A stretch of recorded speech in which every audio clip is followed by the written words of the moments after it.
What New Zealand offers is a huge variety in a very small space. So whether that's fine dining, or it's outside in the scenery, or undertaking sporting or cultural activities outside, always with that stunning backdrop. New Zealand is a country about the same size as Colorado, so very short, very small, north to south, only a couple of hours away between destinations or any destination. So I think that's important. Probably the biggest piece of news is the government's commitment to some new convention centres, and they'll build a new state-of-the-art convention centre in Auckland, which will be able to cope with very large size conventions, and that should be on stream 2015-2016, complemented by smaller convention centres in both Christchurch and Queenstown. Okay, you mentioned the government. I am quite aware, if I'm not mistaken, the president is as well the tourism minister for the country. Yes, indeed. Tell me how that works. The Prime Minister is also Minister of Tourism, okay, which is a wonderful opportunity. He sees it as a big part of his job promoting New Zealand and all that's good about New Zealand. He's a passionate Kiwi. He really enjoys in his weekends getting out there amongst the country. So he really feels it's important, and he sees tourism as one of the key economic drivers of the New Zealand economy alongside agriculture. So he felt that it was important that tourism was elevated as a portfolio. One of the really big initiatives that the Prime Minister has brought to tourism, or two big things. One has been a substantial increase in funding to Tourism New Zealand, which really has helped us do a lot more in the business events and incentives field. Also support for things like the convention centre that I mentioned earlier. But the other thing that really has been one of his things, and I think in 10 years' time it will be seen as visionary, and that is putting a series of cycle trails around New Zealand from the top of the North Island to the bottom of the South Island. So now you can cycle through vineyards, along old rail trails, through the mountains. If you're just wanting leisurely cycles with a pannier bag with a couple of bottles of wine, you can do that. Or if you want to get from the top of the mountain to the bottom of the mountain very quickly, you can do that on a mountain bike. I think that'll be seen as visionary, because I think it fits perfectly with wellness, which is such a big theme in travel nowadays. How important do you think it is for the officials to have a background in tourism when running the travel and tourism industry? Oh look, absolutely. I think you need to have a very firm understanding of tourism, because particularly for a destination such as New Zealand, which is a long way away from our major markets, aviation is the key. You really have to understand aviation. You actually need to understand some of the issues like seasonality and how it will impact investment decisions within a country. So you need to understand all those things. You need to understand the importance of branding and marketing.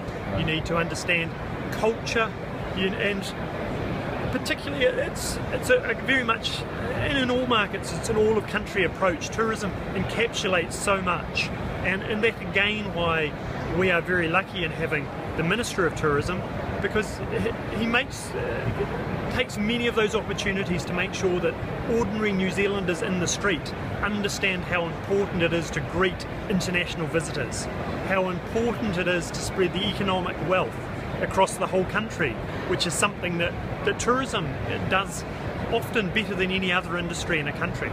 How much contribution does the travel and tourism industry contribute to the GDP?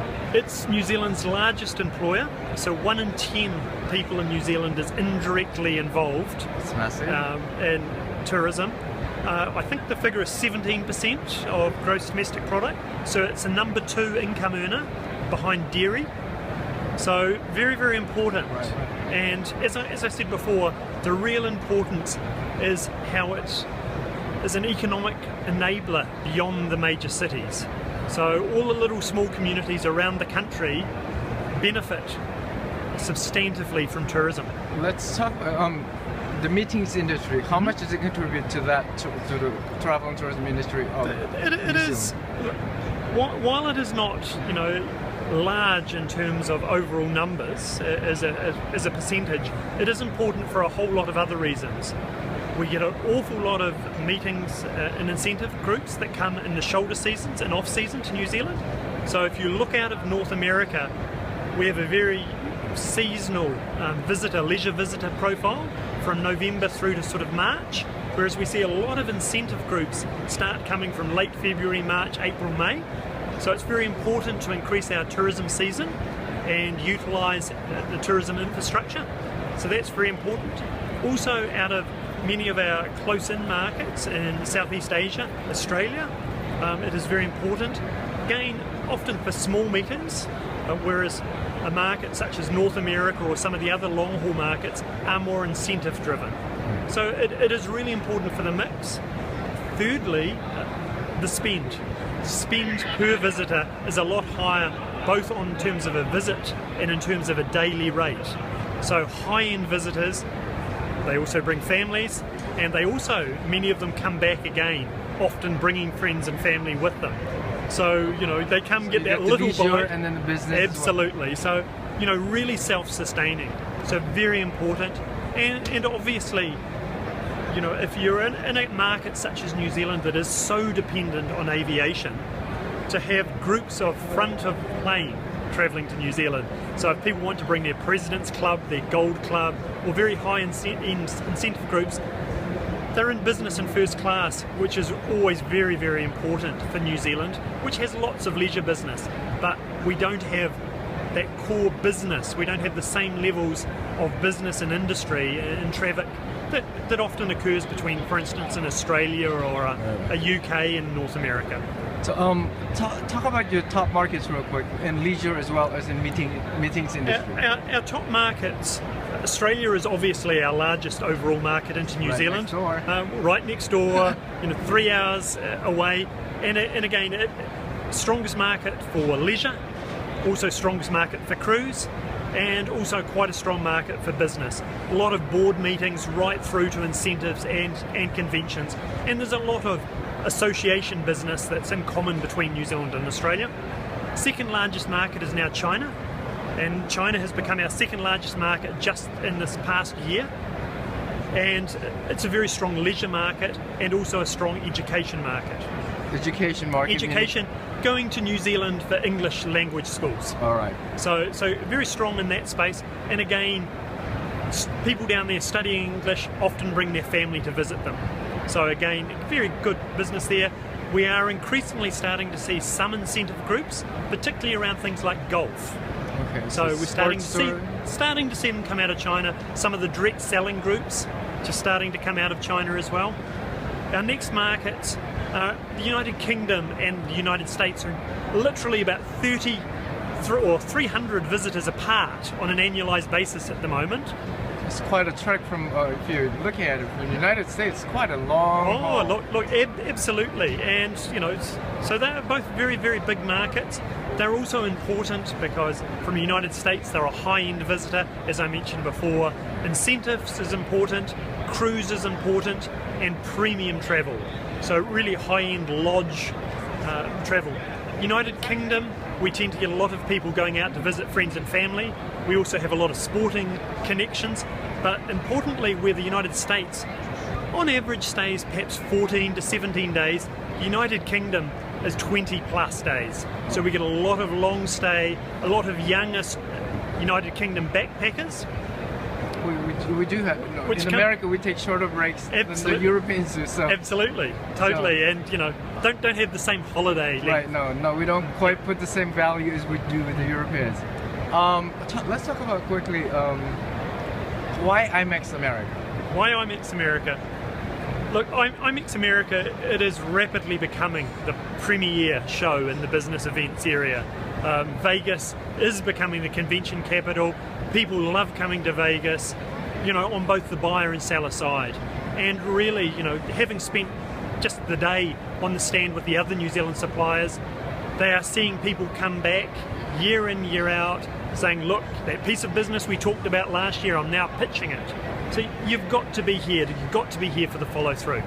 Okay, a few more questions. Why should New Zealand be the next venue for an organization looking to hold a meeting? Look, I think you're really seeing New Zealand rise to the top of many Americans' bucket lists at the moment. And that is because You know, we're a really aspirational destination. We're not a cheap destination to go in terms of cost of air and land, but as the economy's coming back, people are getting more adventurous and keen to travel there, so we're aspirational. We're also with things like The Hobbit. We are very top of mind, and you know, we have a lot of Americans that want to travel, and the product is so suitable for an incentive or a convention. Food, outdoor adventure, exclusive experiences. New Zealand is best seen from the air, so there isn't a better experience than putting your clients in a helicopter, taking them to the top of a mountain, giving them a bottle of champagne or a picnic, letting them hit some golf balls off a 6,000-foot mountain. Wonderful experience. For those of you who don't know, Lord of the Rings, Middle Earth is New Zealand. Absolutely, home of Middle Earth. All right. Interconnectivity, how are you relating your message, and how accessible is the meetings industry with the travel and tourism industry as a whole? We have 2 people based full-time in our Los Angeles office servicing this sector. So they're available to come out, meet with clients, help put programs together, or help to coordinate with New Zealand suppliers to meet everybody's demands or expectations for visits. We're always available for training or any of those events. Full schedule, going to most of the major events around the country with different associations such as SITE and others. Anson, how do you connect with people that are watching this right now, and how do they reach you? Via Twitter? The easiest place is to go to newzealand.com and follow the links from newzealand.com through to the business events pages. And you'll find a dedicated website there with all the information you need, indications on how to get to New Zealand, likelihood of what different packages or different options would cost, some information on different destinations within New Zealand and different venues and activities.